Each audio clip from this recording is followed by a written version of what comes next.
Hi friend, this is Asim. You may call me Prince from Law Faculty DU. Today I would like to discuss a landmark case of CPC, which is mentioned in our case mat.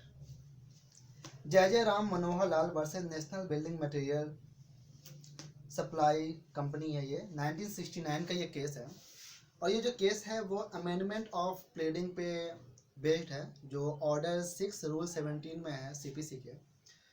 तो सबसे पहले ये जानते हैं कि amendment of pleading क्या है। तो अमेंडमेंट ऑफ प्लीडिंग को सीपीसी में इस तरह डिस्क्राइब किया गया है कि कोर्ट अगर चाहे तो प्रोसीडिंग के किसी भी स्टेज पर पार्टी को अपने प्लीडिंग में या तो अमेंडमेंट करने का मौका दे सकता है या फिर सूट में अल्टरेशन करने का मौका दे सकता है, ताकि जो रियल क्वेश्चन इन कंट्रोवर्सी है, यानी कि जो main subject matter of the suit है, वो डिटरमाइन हो सके। तो मेन ये है, सिंपल समझ सकते हो आप कि प्रोसीडिंग के दौरान आपको अपने प्लीड में अमेंडमेंट करने का अधिकार जो है वो ऑर्डर 6 रूल 17 देता है। अब आते हैं इस केस के फैक्ट, इशू और जजमेंट पे। तो इस केस का जो फैक्ट है वो बोर्ड पे लिखा हुआ है, आप इस पे ध्यान दीजिएगा। तो एक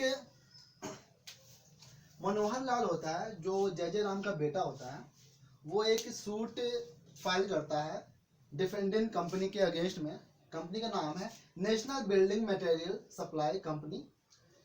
तो ये एक डिफेंडेंट कंपनी होती है और इसी के अगेंस्ट में मनोहर लाल जो जय राम का बेटा है वो एक सूट फाइल करता है to recover money for supplying timber. यानी कि इसने, मनोहर लाल जो जय राम का बेटा है, उसने जो इसको टिम्बर सप्लाई किया है उस टिम्बर के बदले में वो पैसा रिकवर करने के लिए सूट फाइल करता है। तो जो सूट फाइल करता है वो सूट जय राम मनोहर लाल के नाम से सूट फाइल करता है। तो जो डिफेंडेंट कंपनी होती है वो कंटेंशन लगाती है इस पे कि ये जो जय राम मनोहर लाल के नाम से जो आपने सूट फाइल किया है ये एक अनरजिस्टर्ड फर्म है, यानी कि इसके पास कोई लीगल एंटिटी है ही नहीं, तो लीगल राइट भी नहीं है। जब लीगल राइट नहीं है तो लीगल राइट के वायलेशन के लिए ये कोर्ट जा ही नहीं सकती है।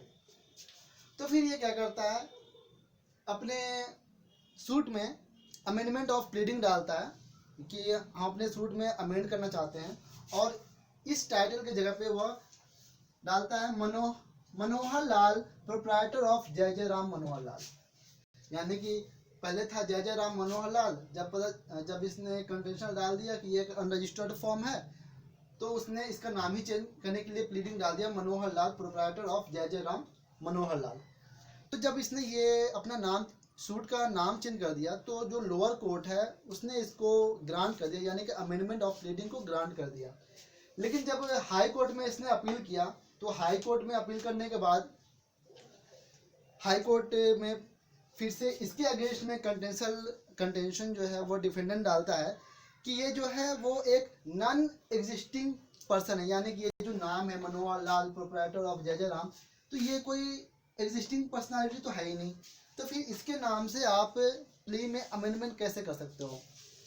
तो फिर हाई कोर्ट जो है अमेंडमेंट ऑफ प्लीडिंग को क्वेश्चन कर देता है। तब फिर ये जो जय राम जो बंदा है वो सुप्रीम कोर्ट में अपील करता है कि मुझे अमेंडमेंट ऑफ प्लीडिंग मिलना चाहिए।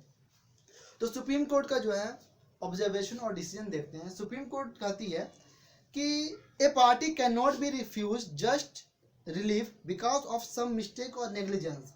सुप्रीम कोर्ट कहती है कि अगर किसी पार्टी ने अमेंडमेंट ऑफ प्लीडिंग के दौरान कुछ नेग्लिजेंस बरती है या फिर कुछ मिस्टेक कर दिया, तो सिर्फ इस ग्राउंड पे जो है आप किसी को अमेंडमेंट ऑफ प्लीडिंग से मना नहीं कर सकते हो।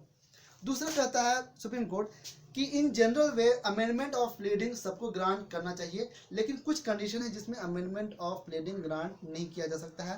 पहला है कि अगर अमेंडमेंट ऑफ प्लीडिंग जो है वो मेलाफाइड है, यानी कुछ मिसरिप्रेजेंटेशन है या फिर फ्रॉड किया गया है, तो फिर आप अमेंडमेंट ऑफ प्लीडिंग अलाउ नहीं कर सकते हो। दूसरा ये है कि अगर अमेंडमेंट ऑफ प्लीडिंग ग्रांट करने के बाद अगर अदर पार्टी का कोई ऐसा राइट वायलेट हो रहा है जो इरिपेरेबल है, यानी कि जिसको आप रिपेयर नहीं कर सकते हैं, तो फिर आप अमेंडमेंट ऑफ प्लीडिंग ग्रांट नहीं करोगे। तो इस केस में जो है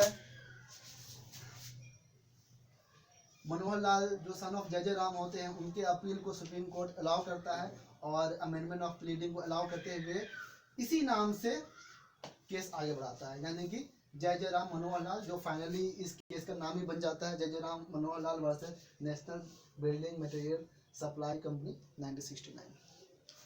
तो आई होप कि आपको ये समझ में आया होगा। Thank you so much.